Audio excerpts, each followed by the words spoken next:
اللهم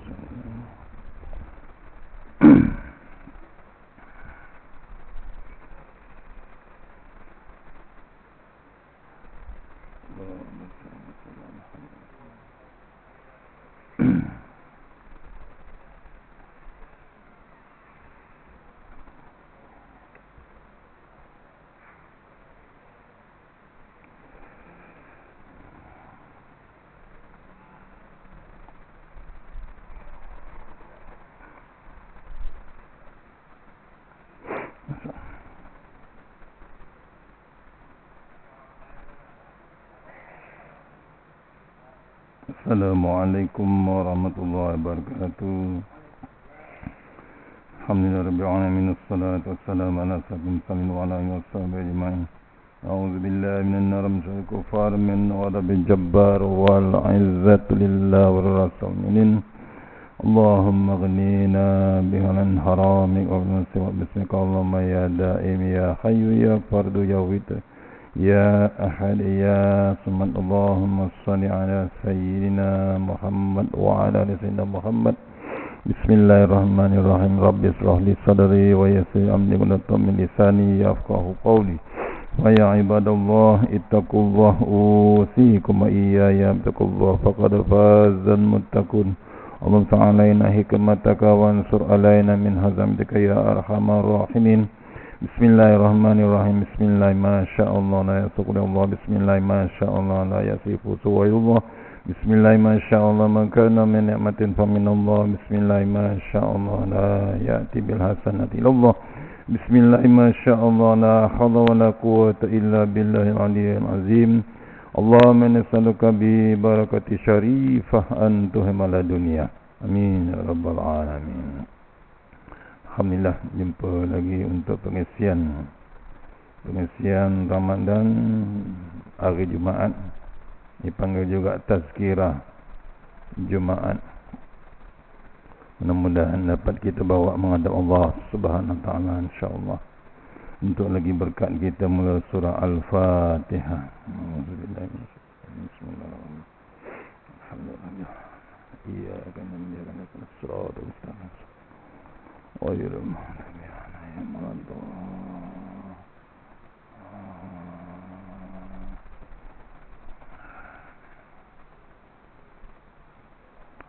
Alhamdulillah, syukur kita dapat hidup lagi sampai hari Jumaat yang kedua. Jumaat yang kedua, 10 hari yang kedua dalam fasa Ramadan, dan hari yang ke-11 hari ini. Masih bagi Allah bagi panjang lagi umur untuk kita terus jadi hamba Allah Subhanahu wa taala dan menghayati bulan Ramadan. Bukan saja puasa saja, tapi bab penghayatan bulan Ramadan tu macam mana. Yang terbaik penghayatan lagi ayat-ayat Allah Subhanahu wa taala. Tak lama lagi kita akan menyambut peristiwa nuzul Quran yang akan jatuh pada 17 Ramadan tahun yang ke-41 daripada keputraan Rasulullah SAW yang berlaku pada malam Jumaat pada tahun tersebut. Ya. Kita sebagai umat Islam sewajarnya mengingati peristiwa ini dengan rasa penuh syukur kepada Allah kerana memilih kita di kalangan umat Nabi Muhammad sallallahu alaihi wasallam. Oleh itu kita perlu beriman, percaya isi kandung Al-Quran, kerana ia juga adalah salah satu daripada rukun iman kita. Umat Islam wajib mematuhi isi kandungan Al-Quran, sama ada suruhan atau larangannya. Orang yang membaca, menghafaz dan melihat sambil memikir keajaiban yang ada pada susunannya diberikan pahala. Manusia walaupun mampu mencapai kemajuan ilmu pengetahuan dan teknologi, belum lagi dapat menerokai rahsia Al-Quran secara menyeluruh hingga hari ini. Ini berarti sifat kehebatan, kesaktian, keagungan, keunggulan Al-Quran secara tersendiri dengan pengertiannya yang amat mendalam, itu belum dapat diselami rahsianya oleh umat manusia. Betul, kita ni dinasihatkan bukan baca saja, bukan dihafal saja Quran, kena ambil tahu ayat Quran. Ya, kena ambil tahu ayat Quran. Kena tahu isi Al-Quran. Ya. Contohnya, kita selalu baca surah apa? Surah Al-Kafirun. Betul? Tok Imam selalu baca, ringkas. Tahu tak kita surah tu macam mana cerita? A'udzubillahi minasyaitonirrajim.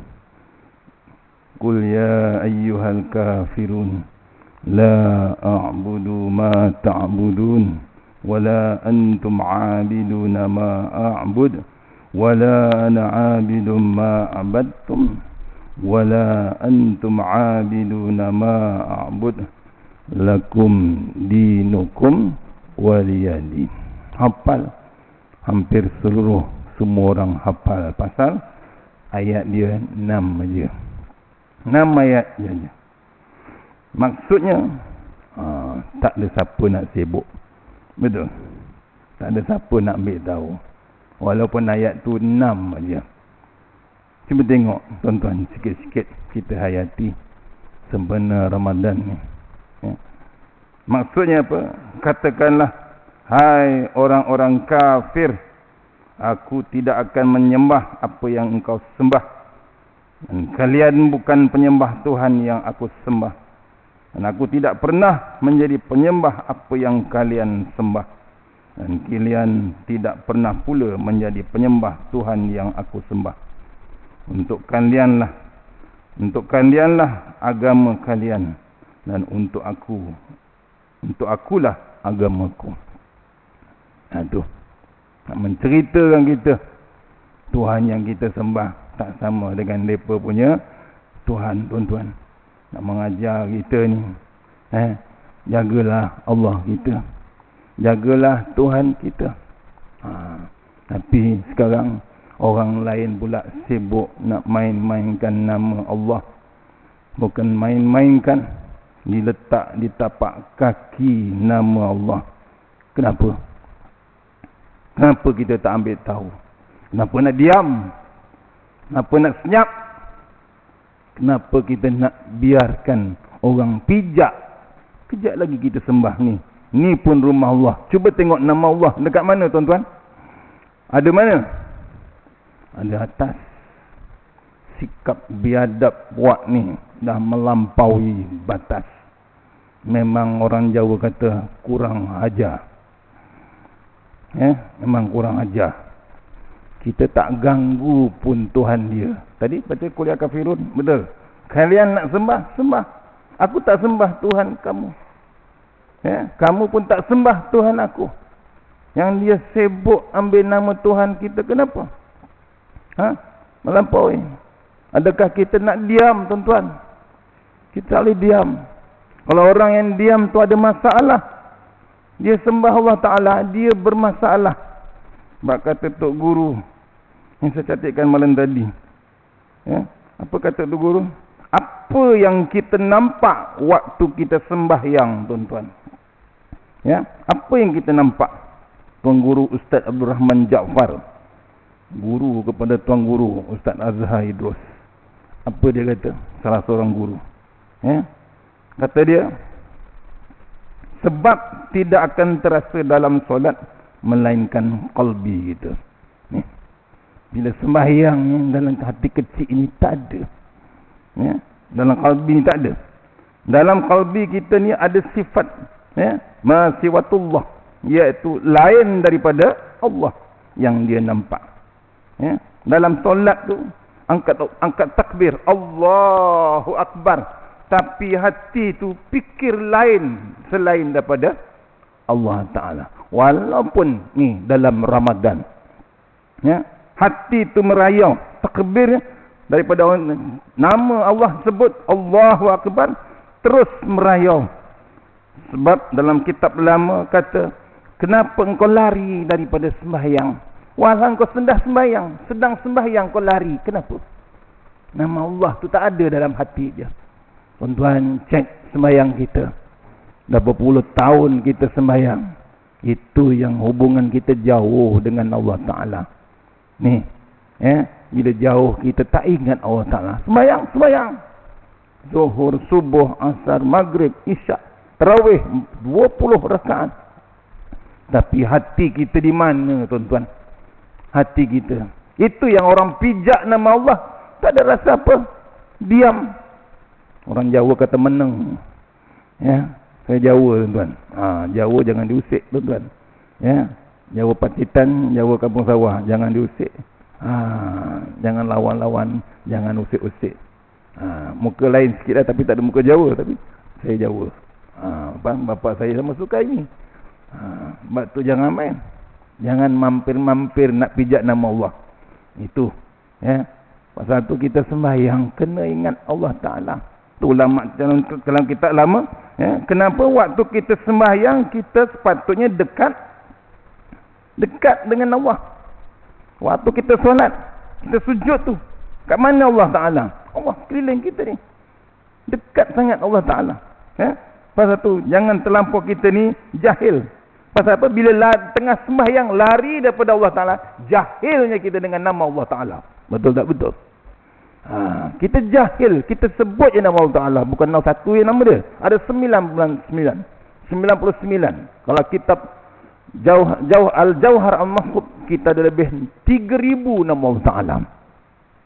Jangan main-main. Kita baca Bismillah tu, kata Tuan Guru Datuk Ismail Kamus, automatik kita sebut nama Allah Ta'ala 3,000. Ada di kitab Quran 99. Betul? Nama Allah Ta'ala dalam Quran ada 99 dalam Al-Quran. Ya Alim, Ya Halim, Ya Aliyu, Ya Azim, Ya Ghani, Ya Mughni, Ya Fattah, Ya Razak, Ya Zal Jalali wal Ikram. Dalam kitab Taurat ada 300. Dalam kitab Injil ada 300. Dalam kitab Zabur 300. Ada 999. 1000 pada para malaikat nama Allah. 1000 lagi pada para Nabi dan Rasul nama Allah. 2999. Satu lagi ada pada Allah Subhanahu Wa Ta'ala. Total 3000.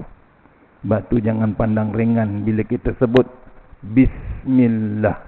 Itu sebenarnya bukan satu nama Allah Ta'ala. Dan tiap-tiap satu tu ada pengertiannya sendiri. Sebab tu kena mengaji, tuan-tuan. Tu bila kita mengaji, kita ada bab sayang dengan Allah Ta'ala. Bila Allah sayang, tuan-tuan, sampai kita kemati. Sampai kemati kita, Allah jaga kita. Ya, Allah tak kira. Dia tak kira siapa. Bila mati, cukup masa Allah perintah malakul maut cabut nyawa kita. 2 hari lepas Allah cabut nyawa bapa saya. Mati bapa saya, mati. Hari-hari baca Quran. Hari-hari sujud tarawih 28, witir 3, 5 waktu jadi imam. Allah kata mati, mati. Masuk hospital, berapa hari mati. Cukup.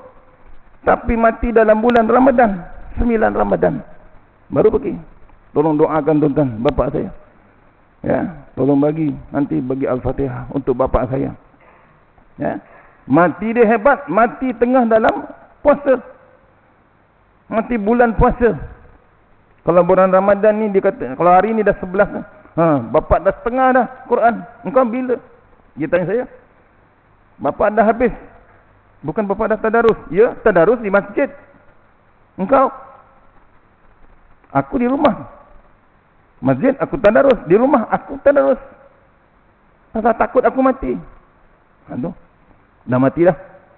Setiap kali 20 Ramadan dia dah selesai 30 juzuk. Bila sampai bapa dah habis 30 juzuk. Tapi sekarang suara tu dah hilang. Suara yang dalam jasad tu hilang. Allah dah ambil. Tapi mati cantik. Senang nak uruskan jenazah. Kata tukang mandi mayat tu, Seronok pasal anak cucu uruskan jenazah je yang amat cantik. Masuk ke kubur lagi hebat. Harum semerbak. Ni bukan nak kita bangga, tapi kena bangga. Bapak kita yang uruskan kita daripada kecil sampai kita hidup sekarang. Sebab tu jangan sombong dengan bapak kita, mak kita, tuan-tuan. Jangan biadab, jangan kurang ajar kita dengan orang tua kita. Ni Ramadan nak hayati, bukan takat puasa saja. Tu bila kita solat, jangan lampau, jangan sampai kita ni tunjukkan terlampau jahilnya engkau dengan Tuhan. Dalam sembahyang engkau lari, engkau nampak harta engkau. Tengah sembahyang kau nampak harta engkau, kau nampak kerja engkau, kau sibuk dengan program engkau tengah sembahyang. Betul atau betul? Betul. Dunia semua ganggu kita sembahyang. Pasal apa? Kita tak uruskan betul-betul bila kita beribadat. Pasal bila kita beribadat, tuan-tuan, kena ada 8 untuk mengelakkan kelalaian waktu kita beribadat. Puasa, sembahyang, macam-macam. Ada 8 kata ulama untuk kita mengelakkan daripada kelalaian waktu ibadat. Takut ni Ramadan yang akhir untuk kita. Kita ada lagi 19 hari, tuan-tuan. Jangan kita biarkan berlalu macam tu. Antara kata ulama bila kita beribadat, nak elak kelalaian, yang pertama, sungguh-sungguh berbetulkan niat kita. Niat sembahyang, niat nak puasa tu untuk apa sebenarnya? Bila betul-betul untuk nama Allah Ta'ala, untuk Tuhan kita, itu yang kita memberontak bila nama Allah dimain-main oleh kaum yang lain, puak yang lain yang melampaui batas.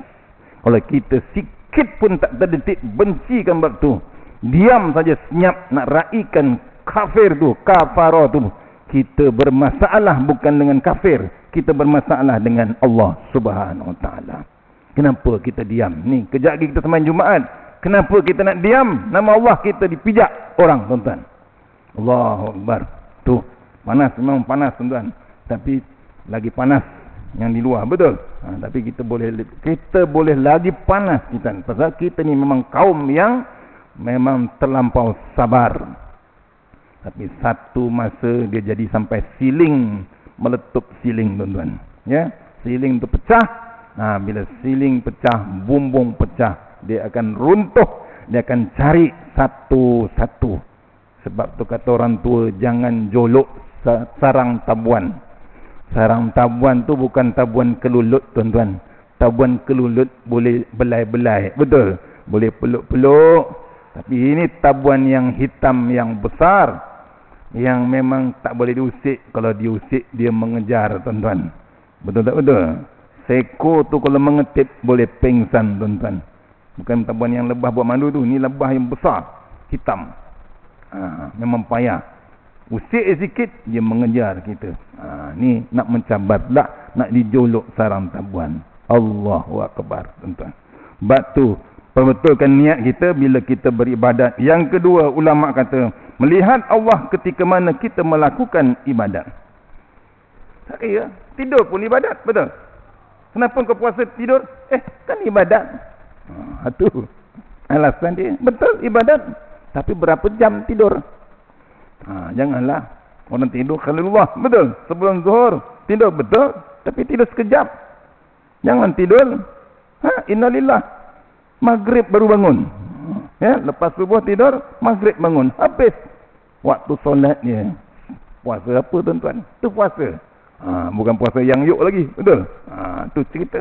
Kita melihat Allah Ta'ala. Sebab tu kita solat tadi, kita melihat Allah.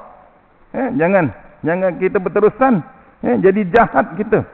Kita jadi jahat dengan Allah Ta'ala. Waktu sembahyang tu kita khianat dengan Allah Ta'ala. Pasal apa? Mengikut perasaan kita yang lebih, ditipu dengan syaitan, ditipu dengan nafsu kita. Tengah sembahyang kita ditipu. Sebab tu kita kena baca kitab lama, tuan-tuan. Kitab baru tak baca, kitab lama kena baca. Pasal dia terperincikan detail, tuan-tuan, nak mengajar kita biar kita kenal Allah Ta'ala. Pasal tu jadi kata ulama dulu, dia jadi lebay sekerat. Apa lebay sekerat? Sembayang tapi lebay sekerat. Lebay sekerat maknanya Tak kenal Allah Ta'ala. Jubah hebat, songkok hebat, kopiah hebat, tapi jadi lebay sekerat. Pasal dia tak kenal Allah Ta'ala. Tu. Kemudian dia dirikan sembahyang, kata Tuan Guru, sedangkan akhir solat dia akan zikir. Sedangkan waktu di solat dia dirikan, diperintah, dirikan solat terhadap aku. Apa Tuhan kata? Manakala engkau sembahyang, engkau menghadap benda lain, engkau khianat kepada Allah Subhanahu Wa Taala, kau bohong dengan Allah Subhanahu Wa Taala. Kata Imam Ghazali sebut dalam wajjahtu wajhiya lillazi fataras samawati wal ard. Betul? Kita baca kejap lagi. Maksudnya apa? Engkau hadapkan wajah kepada Allah, tiba-tiba qalbi engkau berpusing ke tempat lain. Tiba-tiba Allah jawab, pembohong engkau tengah sembahyang. Ya, pembohong engkau. Macam mana orang yang kena bohong dalam sembahyang? Tu dia, tipu dalam solat. Hati dia ke tempat lain. Hati nampak RM, hati nampak duit, hati nampak kerja, hati nampak macam-macam bab dunia. Tertipu nafsu dan perasan. Tu perasan. Perasan hebat sembahyang 20 rakaat tarawih. Perasan dia. Nampak sampai terlengah-lengah, sampai terlelap. Pasal apa? Ikutkan nafsu. Tapi mata hati dia tak nampak Allah Subhanahu Wa Taala. Tu antara yang dipesankan oleh Tuan Guru. Jasadnya dia tak boleh kenal. Sepatutnya kita bila solat tu, jasad tu kenal Allah Ta'ala. Kita bimbang. Bimbang apa? Jasad tak boleh kenal. Dia sendiri tak boleh kenal. Tapi dia boleh jaga jasad. Jasad tu jaga. Takut lapar. Takut tak dapat duit. Takut tak pakai baju mahal. Takut tak boleh pakai baju raya. Jasad, dia jaga jasad tu. Dia tak bimbang. Dia terlupa jasad tu akan dihumban ke dalam liang lahat. Betul tak betul? Allahu Akbar. Tu nak kena renung kita tuan-tuan. Bila di jasad tu dihumban ke dalam liang lahat, dia terlupa akan dimamah, akan dimakan dengan ulat cacing di dalam tanah. Betul tak betul? Allahu Akbar. Tu nak kena renung kita. Nak motivasikan diri kita. Janganlah biarkan kita ni berperangai buruk di depan Allah, walaupun tengah sujud, walaupun tengah qiyam. Janganlah tuan-tuan, pujuk hati kita. Kenal Allah tu baik-baik. Sayangkan Allah tu baik-baik. Bila baik kita dengan Allah Ta'ala, kita tak perlu bimbang, tak perlu cuak. Jangan takut dengan orang yang hina Allah Ta'ala. Kita ada prinsip betul. Takutkan Allah Ta'ala, makhluk akan takut dengan kita. Itu contoh orang Afrika buka kawasan nak buat rumah dia, nak buka ladang. Orang Islam Afrika. Sejarah, ni sejarah kena baca. Itu pentingnya sejarah, rencana bab-bab Islam yang lama tu, baca sejarah. Generasi muda kena baca sejarah. Pasal benda dalam touchscreen saja. Kenapa tak dibaca sejarah? Sejarah orang Afrika buka negara, tak pergi menjajah pun.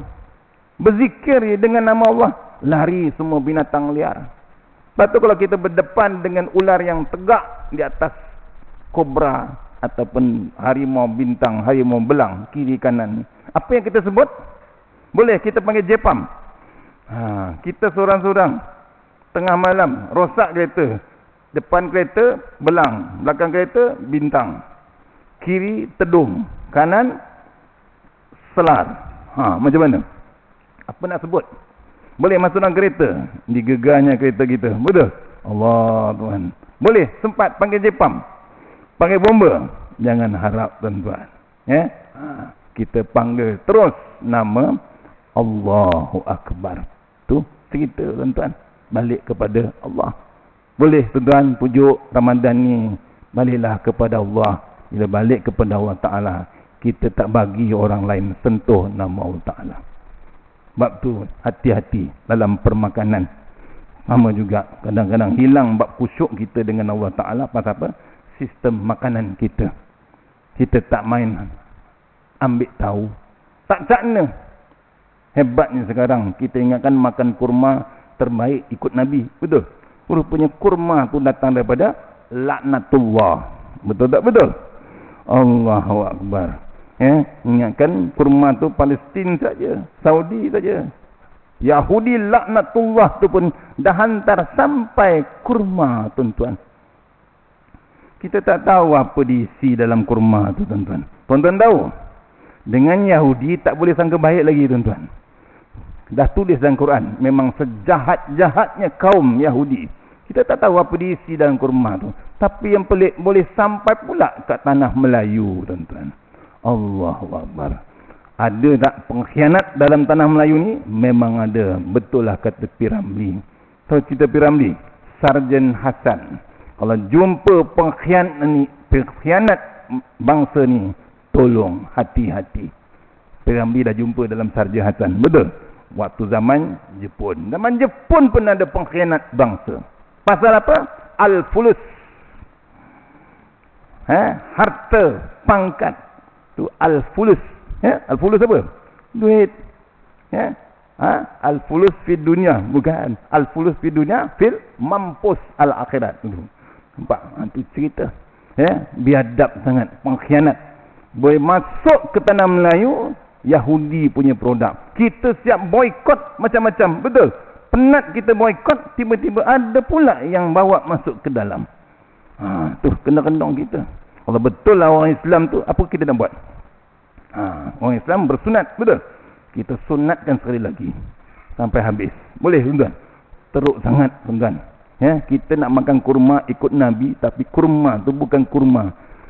Allahu Akbar, orang Islam. Tolong hati-hati zaman sekarang. Tu yang kadang-kadang susah nak ke masjid pasal makanan tu yang menjadi impak daripada kita nak datang masjid, contohnya. Apalagi nak sembah Allah Subhanahu Wa Taala. Yang ketiga, untuk kita yang tidak lalai daripada ibadah kita, putuskan segala yang boleh ganggu ibadat kita. Berhentilah, kurangkanlah handphone, habiskan Quran, tuan-tuan. Ramadan kan ada Quran, kenapa tak dihabiskan? Tak habis pun tak apa, tapi baca satu ayat, kita tahu ayat tadi. Tu tadi, Qul ya kafirun. Lama dah, tu cerita pasal orang kafir. Kenapa kita tak nak baca? Baca, tengok isi dia. Sebab tu cantiknya, kata Tuan Guru Syahri Abdul Rahman, apa dia kata? Yang cantiknya bila terawih, kita baca Quran sampai 30 juzuk habis. Kalau boleh pentazkirah lepas terawih tu, suruh dia tazkirkan ayat yang dibacakan oleh Tok Imam tu. Kalau tidak, tiap-tiap tahun 30 juzuk boleh habis. Tapi yang jemaah, satu pun tak tahu apa yang Tok Imam baca. Yang dia cuma tahu Al-Fatihah. Itu pun ayat ihdinas siratal mustaqim. Tunjukkan aku jalan yang lurus. Betul? Itu pun mak rempit dah tahu lama, tuan-tuan. Pasal tu dia suka lumba motor di jalan yang lurus. Betul? Mana? Highway. Ustaz tak tahu ke? Ihdinas siratal mustaqim. Kenapa awak lumba-lumba ni? Kan kita kena mati di jalan lurus. Kami nak mati di jalan lurus. Kat mana? Highway. Nampak, tuan-tuan? Tu standard kita. Lemah sangat. Apa yang Tok Imam baca tu, bukalah. Setiap juzuk tu ada sirah dia. Surah Al-Isra, surah An-Nahli, surah apa lagi? Surah Al-Kahfi. Betul? Bila kaji Al-Kahfi, macam-macam hasilnya. Bila ikut Al-Isra, hasilnya dalam Al-Kahfi. Pasal Al-Kahfi, orang yang ikut sistem Islam, dia cantik dia punya sistem, bina diri dia sendiri, keluarga dia sendiri, masyarakat dia sendiri dalam Al-Isra. Dan seterusnya akan tumbuh pemuda-pemuda Al-Kahfi yang hebat. Betul tak betul? Dalam surah ini. Timbulnya orang kaya yang beriman. Timbulnya pemimpin yang hebat, Raja Zulkarnain. Dan timbulnya alim ulama. Cerita Musa dengan Nabi Khidir, tuan-tuan. Tu seberingkas, tuan-tuan. Tolong tadabbur, tolong hayati ayat Quran. Baru kita kenal Allah Ta'ala. Kalau tidak, sampai bila, tuan-tuan, masuk ke kubur, ma rabbuka? Boleh jawab? Tak kenal, tuan-tuan. Apa lagi nak tunjuk kitab? Hati-hati dengan bab kematian kita. Ingat surah bagi tadi Tok Imam baca. Qul yatawaffakum malakul mautil ladzi wukila bikum. Kita diekori oleh malakul maut. Sekian pagi ini, tengah hari ini, mudah-mudahan tak habis lagi 5. InsyaAllah kalau ada ruang kita datang balik. Mudah-mudahan pengisian yang sebentar ini mengingatkan kita supaya betul-betul beribadah kita dengan Allah Ta'ala di bulan Ramadan. Jangan sampai terlepas, takut ini Ramadan yang terakhir. Kita tutup majlis Al-Fatihah. Iya, kenapa dia kena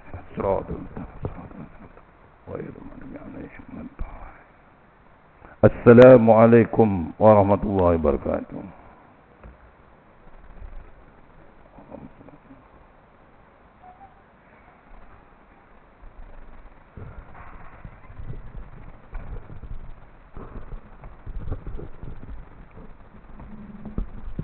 Boleh.